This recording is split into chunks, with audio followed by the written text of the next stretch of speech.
Assalamu alaikum. Eid Mubarak to Kashmiris, Pakistan, and Muslims across the world. I am Ibn Salam with Kashmir Update.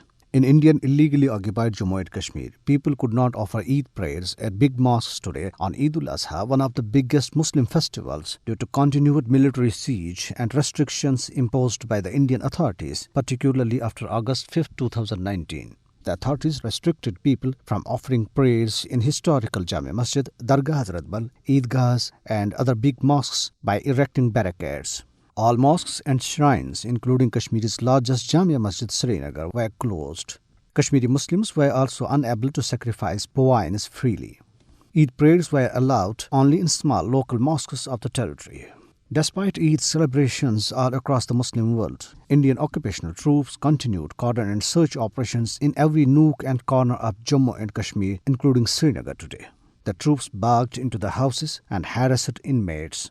Meanwhile, in addition to issuance of Indian illegally occupied Jammu and Kashmir domiciles to hundreds and thousands of non-Kashmiris after August 5, 2019, now the Modi regime has started granting the permanent resident certificates to non-local spouses of Kashmiri women who were previously ineligible to get citizenship of the territory under the law.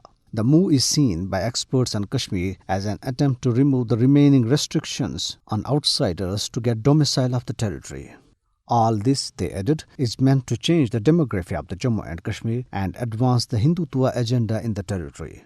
The Delhi-based Concerned Citizens Group, which recently visited Kashmir, has said that political parties in the valley do not trust the ongoing delimitation process and want full statehood, even as common people have lost all faith in New Delhi.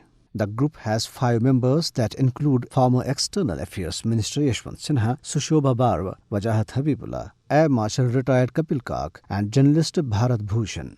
The group warned that the tendency in Kashmiri youth towards joining armed struggle has become more intense, similar to what it was in the 1990s. And this is for now. Have a happy Eid and keep listening Radio Sadai Hurriyat Jammu Kashmir.